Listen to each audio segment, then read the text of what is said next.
Hi, I'm Corrina Barson, a senior editor at Grove Atlantic, and I'm really excited to be one of the first people to tell you about this debut novelist that we're publishing in September.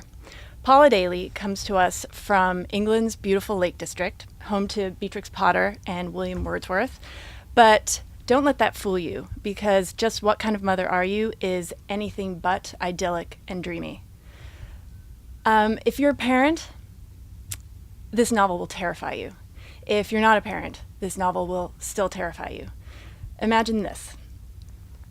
You forget to pick up your best friend's child from school. She doesn't return home, and now she's missing. And it's all your fault. Add to this that there's a pedophile abducting girls on the streets of the small town community. Welcome to Lisa Callisto's Living Nightmare. Lisa is your average, everyday working mother. She's overwhelmed. She has a busy job at a local animal shelter. She takes care of 3 demanding children, and she worries that her marriage is not getting the attention that it deserves. She would be the first person to tell you that her life is less than perfect, but she messes up. She really messes up. She loses her best friend's daughter, and the guilt, the insecurity, having been publicly humiliated for this, she decides to set out to find Lucinda and to right her wrong. Her marriage, her friendship, her family, everything is on the line. And as she starts digging beneath the surface, she realizes that not everything is what it seems to be. Paula Daly is terrifyingly good at kind of bringing out the horrors that lurk in our everyday lives. Just What Kind of Mother Are You is fast-paced, heart-thumping, startlingly realistic, and that's part of what makes this book so terrifying, is that deep down, we all know that somehow this is possible for all of us. If you enjoy reading books by Lisa Scotolino or Megan Abbott, Gillian Flynn, Kate Atkinson, this will be the book for you. You'll love Just What Kind of Mother Are You? And don't just take my word for it. I'll read you this blurb from New York Times bestselling author Tess Gerritsen. She says, "It's one of the most hypnotically gripping books I've read in a long, long time. Masterfully written and utterly unputdownable, this thriller will surprise and astound you with every ingenious twist and turn."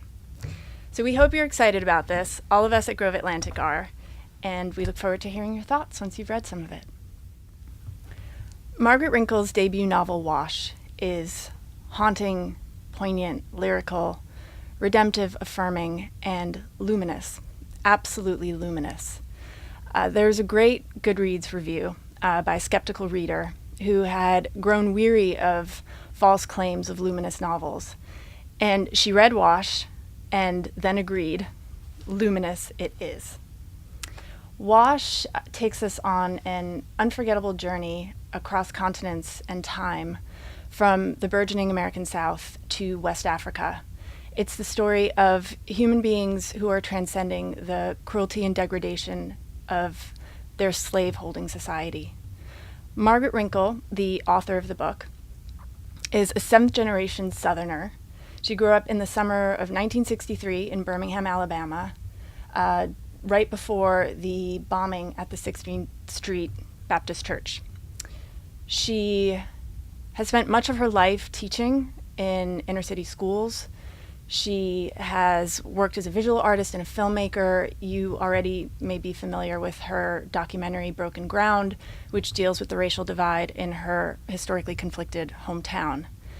Margaret had almost nothing to go on when she decided to investigate a rumor that one of her ancestors may have been involved in slave breeding. And she started to investigate this and came up with nothing more than another rumor, but it got her thinking, what if? And it opened up this whole new story for her. So Margaret takes us into the hearts and minds of 2 men and a woman on a plantation in Tennessee in the decades before the Civil War. Richardson is a Revolutionary War veteran and a troubled landowner who is grappling with westward expansion and overwhelming debt that is threatening to destroy everything that he's built. In the face of this, he decides to set Washington, Wash for short, a slave he owns, to work as a breeding sire. Wash is the first in his family to be born into slavery, and he is struggling to maintain a sense of his spiritual legacy that his mother left for him. And during the darkest of times, he meets Pallas, who's a midwife and a healer. And through her love and faith, he finds a way to hold on to himself and find room to breathe in this world. And these three lives intertwine in very surprising ways. So Grove Press is publishing the paperback in November. The hardcover got glorious reviews. It was hailed as a fearless book to join the ranks of such works as William Styron's The Confessions of Nat Turner, Toni Morrison's Beloved, Edward P. Jones's The Known World, and Russell Banks's Cloud Splitter. And it was hailed as brilliant, stunningly imagined. It just got wonderful attention.